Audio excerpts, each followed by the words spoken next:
Hello friends, എല്ലാവർക്കും നമസ്കാരം. നിങ്ങളേവരും കാത്തിരിക്കുന്ന രേവതിയുടെയും സച്ചിയുടെയും നാളത്തെ വിശേഷത്തിലേക്ക് എല്ലാ കൂട്ടുകാർക്കും സ്വാഗതം. എല്ലാവർക്കും നല്ലൊരു ശുഭരാത്രിയൊക്കെ നേർന്നുകൊണ്ട് നമുക്ക് നാളത്തെ സൂപ്പർ ഹിറ്റ് വിശേഷത്തിലേക്ക് കിടക്കാം അല്ലേ. അപ്പോൾ ഇന്നത്തെ വിശേഷവും പ്രമോയൊക്കെ കണ്ടിട്ട് നിങ്ങൾ കാത്തിരിക്കുകയാണെന്ന് എനിക്കറിയാം. അതുകൊണ്ട് ഞാൻ പറഞ്ഞു ബോറാക്കുന്നില്ല, നേരെ നമുക്ക് നാളത്തെ വിശേഷത്തിലേക്ക് പോകാം. അങ്ങനെ ലാസ്റ്റ് സീനായിട്ട് കണ്ടത് നമ്മുടെ രേവതി ഓരോ കാര്യങ്ങളൊക്കെ ഇങ്ങനെ ആലോചിച്ചുകൊണ്ട് നിൽക്കുകയാണ്. വേറൊന്നുമല്ല, സച്ചിക്ക് തന്നോടുള്ള സ്നേഹം ഓരോ ദിവസം ചെല്ലുന്തോറും അത് കൂടിക്കൂടി വരുന്നുണ്ട്. തന്നെ പരിഗണിക്കുന്നുണ്ട്, തന്നെ സ്നേഹത്തോടെ നോക്കുന്നുണ്ട്, സ്നേഹത്തോടെ ഓരോ കാര്യങ്ങൾ പറയുന്നുണ്ട്. അതുമാത്രം മതി നമ്മുടെ രേവതിക്ക്. അതുകൊണ്ട് തന്നെ നമ്മുടെ രേവതി വലിയ സന്തോഷത്തിൽ തന്നെയാണുള്ളത്. പിന്നെ പറഞ്ഞു, നിൻ്റെ അമ്മേനെയും സഹോദരങ്ങളെയും പോയി വിളിക്കാൻ വേണമെങ്കിൽ ഞാൻ വരാം, ഇന്ന് വൈകിട്ട് ഡ്രസ്സ് എടുക്കാനൊക്കെ പോകുമ്പം വിളിക്കാമെന്നും പറഞ്ഞു. അപ്പോൾ ആ ഒരു സീനാണ് നമ്മൾ കണ്ടത്. അപ്പോൾ വലിയ സന്തോഷത്തോടു കൂടി തന്നെയാണ് നമ്മുടെ രേവതി ഉള്ളത് കേട്ടോ. അപ്പോൾ ഇതേ സമയം വീണ്ടും കാണിക്കുന്ന സീൻ എന്ന് പറഞ്ഞിട്ടുണ്ടെങ്കിൽ നമ്മുടെ ശ്രുതിനെയാണ്. അങ്ങനെ ശ്രുതി കൂട്ടുകാരിയോട് ഇങ്ങനെ ഓരോ കാര്യങ്ങളൊക്കെ സംസാരിച്ചുകൊണ്ടിരിക്കുകയാണ്. വേറൊന്നുമല്ല, വിവാഹ കാര്യങ്ങളൊക്കെ തന്നെയാണ് സംസാരിക്കുന്നത്. അപ്പോഴാണ് പുറത്ത് കോളിംഗ് ബെൽ അടിക്കുന്ന ശബ്ദം കേട്ടത്. അപ്പോൾ നമ്മുടെ ശ്രുതിശു ഇത് ആരാണെന്ന് അറിയത്തില്ലല്ലോ എന്ന് പറഞ്ഞപ്പോൾ, വേറെ ആരാകാനാ, നിൻ്റെ ആ മഞ്ച് കുണാഞ്ചനോ അങ്ങനെ എങ്ങാണ്ട് പറഞ്ഞിട്ട് ആ ഒരു ആളായിരിക്കും നിൻ്റെ ഭർത്താവാകാൻ പോകുന്നവൻ. അതെ സുതി ദേ നീ ഒന്ന് പോടി, അങ്ങനെയൊന്നും പറയരുത് കേട്ടോ എന്ന് പറഞ്ഞപ്പോൾ, പിന്നെ എങ്ങനെയാണ് പറയേണ്ടത്, ജോലിക്ക് പോകാൻ മടി, എന്തെങ്കിലും ഒരു കാര്യം ചെയ്യുമോ, ഒന്നും ചെയ്യുന്നില്ല, ഇങ്ങനെയുള്ളവനെ മൺകുണാഞ്ചൻ എന്ന് തന്നെയാണ് വിളിക്കുന്നത് എന്നൊക്കെ പറഞ്ഞു. അങ്ങനെ എങ്ങാണ്ടൊരു വേർഡാണ് കേട്ടോ അവർ യൂസ് ചെയ്തത്. അപ്പോഴത്തേക്ക് നമ്മുടെ ശ്രുതിക്ക് ഇത് ഇഷ്ടപ്പെട്ടില്ല. ശ്രുതി പറഞ്ഞു, നീ പോടിയൊന്ന്, നീ മിണ്ടാതിരിക്കുക എന്ന് പറഞ്ഞിട്ട് നേരെ ചെന്ന് വാതിലങ്ങ് തുറന്നു കഴിഞ്ഞപ്പോഴത്തേക്കുമാണ് ആ കാഴ്ച കണ്ട് നമ്മുടെ ശ്രുതി ഞെട്ടിയത്. അപ്പം ഞാൻ ഇന്നലത്തെ ആ ഒരു വിശേഷത്തിൽ പറഞ്ഞായിരുന്നു, അത് വേറെ ആരുമല്ല, നമ്മുടെ ശ്രുതിയുടെ അമ്മയും മകനുമാണ്. അങ്ങനെ നമ്മുടെ ശ്രുതി ഇത് കണ്ടതും പെട്ടെന്ന് ശ്രുതിയുടെ അമ്മയുടെ കൈ പിടിച്ച് വലിച്ചകത്തേക്ക് കയറ്റിയിട്ട് വാതിലങ്ങ് അടച്ചു. എന്നിട്ട് ഇതെന്താടമ്മേ, അമ്മ ഇതെന്താ പറയാതെ ഇങ്ങോട്ടേക്ക് വന്നത്, ഞാൻ പറഞ്ഞിട്ടുള്ളതല്ലേ ഇങ്ങോട്ടേക്ക് വരരുതെന്ന്, ഇതെന്താ അമ്മയെ കാണിക്കുന്നത്, ദേ അമ്മ മനഃപൂർവ്വം എൻ്റെ വിവാഹം മുടക്കാൻ വേണ്ടി വന്നതാണോ എന്ന് ചോദിച്ചപ്പം, മോളെ അത് പിന്നെ എൻ്റെ വിവാഹം മുടക്കാൻ വേണ്ടി വന്നതാണോ എന്ന് ചോദിച്ചില്ല കേട്ടോ, വിവാഹം മുടക്കാൻ വേണ്ടി വന്നതാണോ എന്നാണ് ചോദിച്ചത്. കാരണം കുട്ടി അവിടെ നിൽപ്പുണ്ട്, അപ്പോൾ അതുകൊണ്ട് എൻ്റെ വിവാഹം എന്ന് പറയത്തില്ലല്ലോ, അപ്പോൾ അതുകൊണ്ട് തന്നെ വിവാഹം മുടക്കാനാണോ വന്നതെന്ന് ചോദിച്ചപ്പോഴത്തേക്കും, അത് പിന്നെ മോളെ ഞാൻ വിവാഹം മുടക്കാനൊന്നും വന്നതല്ല മോളെ, എനിക്ക് മോളെ ഒന്ന് കാണണമെന്ന് തോന്നി, ഞാൻ ഫോൺ വിളിച്ചാൽ എടുക്കത്തില്ല, അതുമല്ല നീ വീട്ടിലേക്ക് വരത്തുമില്ല, പിന്നെ എനിക്ക് നിന്നെ ഇവിടെ വന്ന് കാണാനല്ലേ പറ്റത്തുള്ളൂ എന്ന് പറഞ്ഞപ്പം, എന്തൊക്കെയാണെങ്കിലും ദേ അമ്മ ഇപ്പം ചെയ്യുന്നതുണ്ടല്ലോ, സത്യത്തിൽ എന്നെ കൊലയ്ക്ക് കൊടുക്കുക ചെയ്യുന്നത്, വിവാഹം അത് എത്തുന്നത് വരെ സത്യം പറഞ്ഞു കഴിഞ്ഞാൽ എനിക്ക് പേടിയാണ്, ഓരോ ശ്വാസം വിടുന്നത് ഞാൻ പേടിച്ചാന്ന് പറയുമ്പം, മോളെ ഇതെല്ലാം മോള് തന്നെയല്ലേ വരുത്തി വെച്ചത്, സത്യങ്ങളൊക്കെ തുറന്നു പറയാൻ ഞാൻ നിന്നോട് പറഞ്ഞതല്ലേ, വേണ്ട അമ്മ നിർത്ത്, അമ്മ ന്യായീകരിക്കുമൊന്നും വേണ്ട, ദേ അമ്മ ഇപ്പം എന്തിനാ വന്നത് അത് പറയാൻ പറഞ്ഞു. അത് പിന്നെ ഞാൻ വന്നത് വേറൊന്നിനും അല്ല എന്നിങ്ങനെ പറഞ്ഞപ്പോഴത്തേക്കും പെട്ടെന്ന് നമ്മുടെ ശ്രുതി പറഞ്ഞു, കൂട്ടുകാരോട് പറഞ്ഞു, കുട്ടീനെയും കൂട്ടി നീ ഏതായാലും ആ ബാൽക്കണിയിലെങ്ങാനും പോയി വണ്ടികളൊക്കെ കാണിച്ചു കൊടുക്കാൻ പറഞ്ഞു. കാരണം താഴെ കൂടെ വണ്ടികളൊക്കെ പോകുന്ന കാണാമല്ലോ, ടൗൺ ഏരിയ ആണല്ലോ, കുട്ടി ഉള്ളത് വേറെ എവിടെയല്ല, ഒരു ചെറിയ ഗ്രാമത്തിലാണ്. അപ്പോൾ ഇങ്ങനെ മേളത്തെ നിലയിൽ നിന്ന് വണ്ടിയൊക്കെ പോകുന്ന കാഴ്ച എന്നൊക്കെ പറഞ്ഞാൽ കൊച്ചു കുട്ടികൾക്ക് അത് വലിയൊരു അതിശയവും എന്താ പറയുക സന്തോഷമൊക്കെ ഉള്ള കാര്യമാണ്. അങ്ങനെ ആദ്യം ഇത് പറഞ്ഞപ്പോഴത്തേക്കും വലിയ സന്തോഷത്തോടു കൂടി തന്നെ നമ്മുടെ ശ്രുതിയുടെ കൂട്ടുകാരിയുടെ കൂടെ അങ്ങ് പോയി. അത് കഴിഞ്ഞപ്പോഴത്തേക്കുമാണ് നമ്മുടെ ശ്രുതി സംസാരിക്കാൻ തുടങ്ങിയത് ശ്രുതിയുടെ അമ്മയോട്. അമ്മയ്ക്ക് എന്താ വേണ്ടത്, അമ്മയ്ക്ക് എൻ്റെ കല്യാണം മുടക്കണോ, അതിനാണോ അമ്മ വന്നത്, എന്താ മോളെ നീ പറയുന്നത്, നിൻ്റെ കല്യാണം മുടക്കാനൊന്നുമല്ല ഞാൻ വന്നത്, അത് പിന്നെ അറിയാലോ ഞാൻ നിൻ്റെ അമ്മയാ, അത് നീ മറക്കരുത്, പിന്നെ ദേ ഇത് തരാനാണ് ഞാൻ വന്നത് എന്ന് പറഞ്ഞ് ഒരു കെട്ട് പൈസ എടുത്തു കൊടുത്തു. അത് ഒരു 50,000 രൂപ എങ്ങാണ്ട് ഉണ്ടായിരുന്നു. എന്നിട്ട് ശ്രുതിയോട് പറഞ്ഞു, എൻ്റെ വക നിനക്കൊന്നും ഞാൻ തന്നില്ലല്ലോ, എൻ്റെ കയ്യിൽ സത്യം പറഞ്ഞാൽ ഒന്നുമില്ല, അല്ല അമ്മ ഇപ്പം എന്തിനാ ഇതൊക്കെ ഉണ്ടാക്കിയത്, ഇത്ര ബുദ്ധിമുട്ടി പൈസ ഉണ്ടാക്കേണ്ട കാര്യം ഉണ്ടായിരുന്നോ, അല്ല മോളെ ഈ അമ്മയ്ക്കും ചില കടപ്പാടുകളൊക്കെ ഇല്ലേ, ഈ അമ്മയായിട്ട് തന്നെയാണ് മോളുടെ ജീവിതം തകർത്തതെന്ന് മോൾ എപ്പോഴും പറയാറുണ്ട്, മോള് തന്നെ ഇപ്പോൾ ഒരു ജീവിതം കണ്ടുപിടിച്ചിരിക്കുക, അതുകൊണ്ട് ഞാൻ ഈ പൈസ വേറെ ആരും എനിക്ക് തന്നതല്ല, ഇത് നിൻ്റെ ചിറ്റ തന്നതാ, ചിറ്റപ്പൻ ഗൾഫിൽ നിന്ന് അയച്ചു കൊടുത്തതാ, നിൻ്റെ വിവാഹമാണെന്ന് അവർക്ക് അറിഞ്ഞു, ഏതായാലും വിവാഹത്തിന് വരാൻ പറ്റില്ലല്ലോ, അതുകൊണ്ടാണ് ഈ പൈസയും കൊണ്ട് ഞാൻ ഇങ്ങോട്ടേക്ക് വന്നത് എന്നിങ്ങനെ പറഞ്ഞപ്പോഴത്തേക്കും അത് പിന്നെ അമ്മേ ഞാൻ ദേഷ്യപ്പെടുന്നതൊക്കെ വേറൊന്നും കൊണ്ടും അല്ല, എനിക്ക് പേടിയാ. ഞാൻ പറഞ്ഞല്ലോ, ഓരോ ശ്വാസം വിടുന്നത് പോലും പേടിച്ചാ. അതുകൊണ്ടാണ് ഞാൻ പറഞ്ഞത്, വിവാഹം കഴിയുന്നവരെ എങ്ങനെയെങ്കിലും എനിക്ക് കടിച്ചു പിടിച്ച് നിന്നേ പറ്റൂ. അതുകൊണ്ട് അമ്മ ഒരു കാര്യം ചെയ്യണം, എന്നോട് ക്ഷമിക്കണം. പിന്നെ ഈ പൈസയുടെ കാര്യമൊന്നും ഇല്ലായിരുന്നു. അതൊന്നും കുഴപ്പമില്ല മോളൊരു കാര്യം ചെയ്യുക, ഈ പൈസ പിടിക്കുക, എന്നെക്കൊണ്ട് ഇതൊക്കെ പറ്റത്തുള്ളൂ. എങ്കിൽ പിന്നെ ഞാൻ പോവാ, ഇനി കൂടുതൽ സമയം ഇവിടെ നിൽക്കുന്നില്ല. ഞാൻ നിന്ന് ഇനിയിപ്പം നിനക്കതൊരു പ്രശ്നമാകേണ്ട കാര്യമില്ലല്ലോ എന്ന് പറഞ്ഞപ്പം അതൊക്കെ ശരി, അമ്മ ഒരു കാര്യം ചെയ്യുക, ഇരിക്കുക, ഏതായാലും വന്നതല്ലേ, ഞാൻ ഒരു കൂട്ടം തരാം എന്ന് പറഞ്ഞ് ഒരു കവറിങ് എടുത്തുകൊണ്ട് വരിക. കവറിങ് എടുത്തുകൊണ്ട് വന്നിട്ട് ഇതിനകത്ത് ആദിക്കും അമ്മയ്ക്കുമുള്ള ഡ്രസ്സാണ്, കല്യാണത്തിനിടാനുള്ള ഡ്രസ്സ്. അപ്പോൾ പെട്ടെന്ന് നമ്മുടെ ശ്രുതിയുടെ അമ്മയുടെ മനസ്സിൽ സന്തോഷം വന്നിട്ട് ചോദിച്ചു, അല്ല മോളെ, അപ്പോൾ എനിക്കും കല്യാണത്തിന് വരാമോ? അപ്പം ഞാനും കല്യാണത്തിന് വന്നോട്ടെ? അത് പിന്നെ അമ്മേ, കല്യാണത്തിന് വരാൻ വേണ്ടിയൊന്നുമല്ല ഈ ഡ്രസ്സ് ഞാൻ എടുത്തത്. എല്ലാവർക്കും ഡ്രസ്സ് എടുക്കുന്നതിൻ്റെ കൂട്ടത്തിൽ എന്തോ എനിക്ക് നിങ്ങൾക്ക് രണ്ടുപേർക്കും ഡ്രസ്സ് എടുക്കണമെന്ന് തോന്നി, അതുകൊണ്ടാണ് ഞാൻ ഈ ഡ്രസ്സ് എടുത്തത്. ഈ ഡ്രസ്സ് ഇട്ടിട്ട് കല്യാണത്തിൻ്റെ അന്ന് നിങ്ങൾ ഏതെങ്കിലും ഒരു അമ്പലത്തിൽ പോകണം, എന്നിട്ട് പ്രാർത്ഥിക്കണം.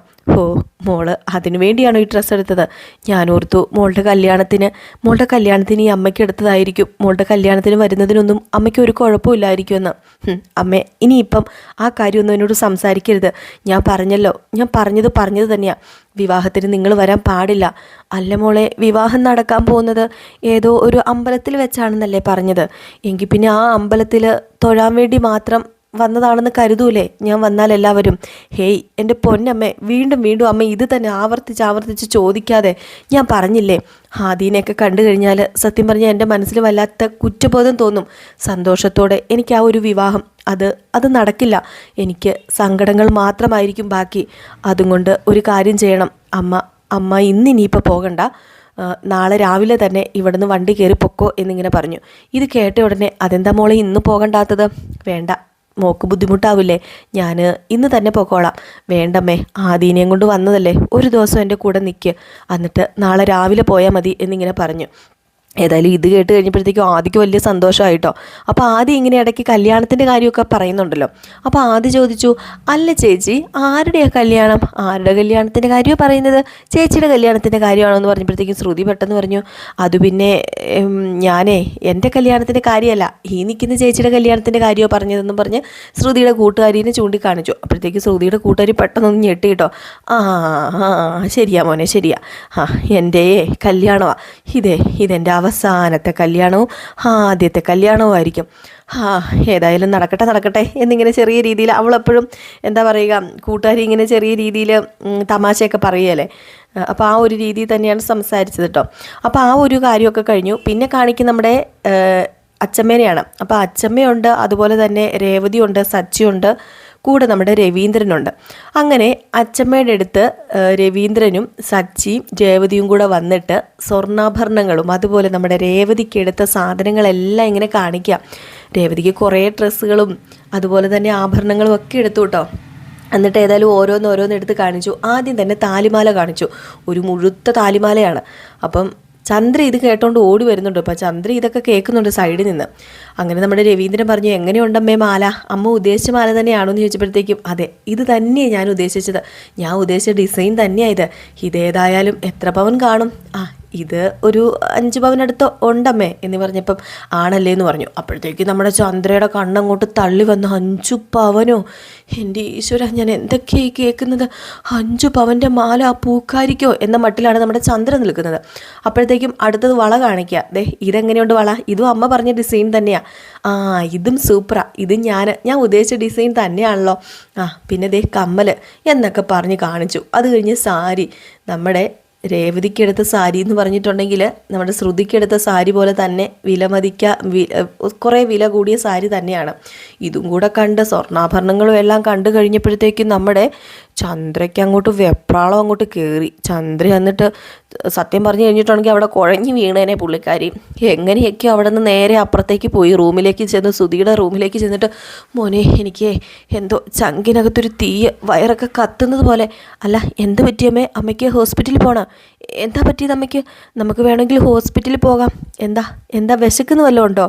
കഴിച്ചതൊന്നും ശരിയായില്ലേ? അതൊന്നുമല്ല മോനെ, അത് പിന്നെ വേറൊരു കാര്യമാണ്. അതെ, ആ പൂക്കാരി അവളുടെ ചടങ്ങല്ലേ നാളെ നടക്കാൻ പോകുന്നത്. എന്തൊക്കെ സാധനമാ ആ തള്ള അവൾക്ക് മേടിച്ചു കൊടുക്കുന്നത്. 5 പവൻ്റെ മാല, വള, കമ്മല്, ദേ ഡ്രസ്സാണെങ്കിൽ സാരിയൊക്കെ വില കൂടിയത്. ഞാൻ എത്ര കഷ്ടപ്പെട്ടിട്ടാ ആ വീട്ടിൽ ചെന്ന് എത്ര പണിയെടുത്തിട്ടാ കുറച്ച് പൈസ എനിക്ക് തന്നത്. അവക്ക് കൊടുക്കുന്നത് വാരിക്കോരി. അവക്കൊക്കെ വരച്ച വര അത് എനിക്ക് വരയ്ക്കായിരുന്നെങ്കിൽ ഏതായാലും കൊള്ളാം. അവൾക്ക് ഏതായാലും ഇപ്പം നല്ല സമയമാണെന്നാണ് തോന്നുന്നത് എന്നൊക്കെ പറഞ്ഞപ്പോഴത്തേക്കും അമ്മേ, അപ്പം നമ്മുടെ ശ്രുതിനേക്കാൾ കൂടുതൽ സ്വർണം രേവതിക്കുണ്ടോ? ഇങ്ങനെ പോയാൽ ശ്രുതിനേക്കാൾ കൂടുതൽ സ്വർണം രേവതിക്ക് കാണും. അല്ലമ്മേ, എങ്കിൽ പിന്നെ നമുക്ക് ശ്രുതിക്ക് താലിമാല എടുക്കണ്ടേ? ഒരു വലിയ താലിമാല, ഒരു 10 പവനേലും. ദേ എൻ്റെ പൊന്നു മോനെ ശ്രുതി, നീ മിണ്ടാതിരിക്കുക. ഈ 10 പവൻ്റെ താലിമാലയൊക്കെ എടുക്കാൻ ഇനി എവിടെന്നാ പൈസ? നീയൊന്ന് ഓർത്തു നോക്ക്. ഇപ്പം തന്നെ ആധാരം കൊണ്ട് പണയം വെച്ചിട്ടാണ് മനുഷ്യന് ഇത്രയും പൈസ ഉണ്ടാക്കിയെടുത്തത്. ഇനിയിപ്പം കല്യാണ ചെലവിനൊക്കെ എന്ത് ചെയ്യുന്ന എനിക്കറിയില്ല. അപ്പോഴാണ് അവളുടെ ഒടുക്കത്തെ താലിമാറ്റൽ ചടങ്ങ്. എന്തിനാണോ എൻ്റെ ഈശ്വര ഇങ്ങനെ ദുഷ്ടന്മാരെ പന പോലെ വളർത്തുന്നത് എന്ന രീതിയിൽ ഇങ്ങനെ സംസാരിച്ചു. ഏതായാലും ചന്ദ്രയാണ് ദുഷ്ടത്തി എന്ന് നമുക്കെല്ലാവർക്കും അറിയാം. അങ്ങനെ ഏതായാലും നമ്മുടെ രേവതിക്കും സ്വർണ്ണാഭരണങ്ങൾ ഇഷ്ടപ്പെട്ടു. ഏതായാലും രേവതിയും വലിയ സന്തോഷത്തിൽ തന്നെയാണുള്ളത്. അപ്പം രേവതി വീണ്ടും എടുത്തെടുത്ത് പറയുന്നുണ്ട്, അച്ഛമ്മേ ഇതിൻ്റെ ആവശ്യമൊന്നും ഇല്ലായിരുന്നു അച്ഛമ്മേ, വേണ്ടായിരുന്നു, വെറുതെ പൈസ എന്തിനാ ചിലവാക്കി കളഞ്ഞത് എന്നൊക്കെ ഇങ്ങനെ ചോദിക്കുന്നുണ്ടെങ്കിലും അച്ഛമ്മ പറയുന്നുണ്ട്, നീ മിണ്ടാതിരുന്നാൽ മതി, ഇതൊക്കെ നിൻ്റെ അവകാശമാണ്, ഇതൊക്കെ വേണ്ടതാണ്. അന്ന് നീ സന്തോഷത്തോടെ അല്ല വിവാഹ പന്തലിൽ കയറിയത്. പക്ഷെ അതുപോലെ ആകരുത്. നിറഞ്ഞ മനസ്സോടുകൂടി സന്തോഷത്തോടു കൂടി വേണം ഒന്നും കൂടി താലി കെട്ടുക എന്നുള്ള രീതി തന്നെ വേണം നീ ഈ ഒരു താലികെട്ടൽ ചടങ്ങിന്, താലി മാറ്റൽ ചടങ്ങിൽ ഇരിക്കാൻ എന്നൊക്കെ ഇങ്ങനെ പറയുന്നുണ്ട്. ഏതായാലും നമ്മുടെ രേവതി കുറേ സ്വപ്നങ്ങളൊക്കെ കാണുന്നുണ്ട് കേട്ടോ. വീണ്ടും വീണ്ടും കുറേ സ്വപ്നങ്ങളൊക്കെ കാണുന്നുണ്ട്. സച്ചിയും രേവതിയും തമ്മിലുള്ള ആ ഒരു നോട്ടവും ആ ഒരു ചെറിയ റൊമാൻസിൻ്റെ ആ ഒരു സീനൊക്കെ കാണിക്കുന്നുണ്ട് കേട്ടോ. അപ്പോൾ ഇതൊക്കെ കഴിഞ്ഞ് പിന്നെ പിറ്റേ ദിവസം രാവിലെ ആവുകയാണ്. അപ്പോൾ പിറ്റേ ദിവസം രാവിലെ ആയി. അന്നാണല്ലോ ചടങ്ങുകളെല്ലാം നടക്കാൻ പോകുന്നത്. അങ്ങനെ നേരം വെളുത്ത് കഴിഞ്ഞപ്പോഴത്തേക്കും നമ്മുടെ ശ്രുതിനെയാണ് കാണിക്കുന്നത്. ശ്രുതി അമ്മയോട് പറഞ്ഞു, ഏതായാലും അമ്മ രാവിലെ പൊക്കോ, എനിക്ക് സമയമില്ല അങ്ങോട്ട് ബസ് സ്റ്റോപ്പിലേക്ക് വരാനേ. ഞാൻ പറഞ്ഞല്ലോ ശ്രുതിയുടെ വീട്ടിൽ ഇന്ന് കുറച്ച് ചടങ്ങുകളൊക്കെ ഉണ്ട്, അപ്പോൾ അവിടെ എനിക്ക് പോകണം. അപ്പോൾ അതുകൊണ്ട് തന്നെ അമ്മ ഒരു കാര്യം ചെയ്യാം, അമ്മ പൊക്കോളാൻ പറഞ്ഞു. ഏതായാലും ഇവരിറങ്ങി ശ്രുതി നേരെ വീട്ടിലേക്കും പോവുകയാണ്. എങ്ങോട്ട്? ശ്രുതിയുടെ വീട്ടിലേക്ക്. ഏതായാലും ഇതേ സമയമാണ് നമ്മുടെ രേവതി എന്തോ ഒരു ആവശ്യത്തിന് വേണ്ടി രാവിലെ എവിടെ വരുന്നത്? സിറ്റിക്ക്, ടൗണിൽ വരുന്നത്. അങ്ങനെ എന്തോ ഒരു ആവശ്യത്തിന് വേണ്ടി ടൗണിൽ വന്ന് കഴിയുമ്പോഴേക്കുമാണ് നമ്മുടെ ശ്രുതിയുടെ അമ്മേനെയും ആദിക്കുട്ടനെയും കാണുന്നത്. ഏതായാലും അതൊരു നിർണായകമായൊരു നിമിഷം തന്നെ ആയിട്ട് മാറുകയാണ്. അങ്ങനെ നമ്മുടെ രേവതി ഓടി ചെല്ലുന്നു. അയ്യോ ഇതെന്താ നിങ്ങൾ? അപ്പോഴത്തേക്ക് പെട്ടെന്ന് നമ്മുടെ രേവതിയുടെ അമ്മയിലെ ശ്രുതിയുടെ അമ്മ ചോദിച്ചു, അതെന്താ മോൾ ഇവിടെ? ഞാനല്ലേ അങ്ങോട്ട് ചോദിക്കേണ്ടത്, നിങ്ങളെന്താ ഇവിടെ എന്ന്? ഇത് എൻ്റെ നാടല്ലേ, അല്ല നിങ്ങളെന്താ ഇവിടെ? മോളെ കാണാൻ വന്നതായിരിക്കും അല്ലേ എന്ന് പറയുമ്പോൾ, അതെ മോളെ കാണാൻ വേണ്ടി വന്നതാ. ഏതായാലും നന്നായി, ഇന്നത്തെ ദിവസം വീട്ടിൽ വരാതെ പോകണ്ട എന്ന് പറഞ്ഞപ്പം, അയ്യോ മോളുടെ വീട്ടിലേക്കോ? ഇല്ല, എനിക്ക് ഒട്ടും സമയമില്ല മോളെ, ഞാൻ പോവാന്ന് പറഞ്ഞപ്പം, എന്താ ഇങ്ങനെയൊക്കെ പറയുന്നത്?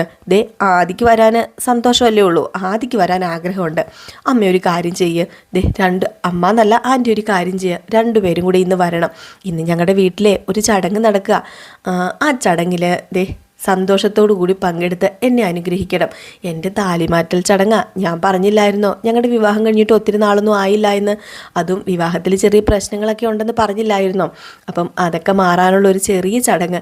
അപ്പം പിന്നെ നിങ്ങളും വേണം. നിങ്ങളുടെ അനുഗ്രഹം കൂടെ ഉണ്ടെങ്കിലേ അത് നല്ലതായിരിക്കും. അതുമല്ല ആദ്യമോടെ എനിക്ക് എന്തോ ഒരു അടുപ്പം തോന്നുക. എന്തോ എൻ്റെ മനസ്സിൽ ഇവന് വല്ലാത്തൊരു ഇടം കൊടുത്തിരിക്കുക. അതെനിക്ക് എന്താണെന്നൊന്നും അറിയില്ല. ഏതായാലും വന്നേ പറ്റൂ എന്നൊക്കെ പറഞ്ഞുകൊണ്ട് നമ്മുടെ രേവതി കൊണ്ടുപോകുകയാണ് കേട്ടോ.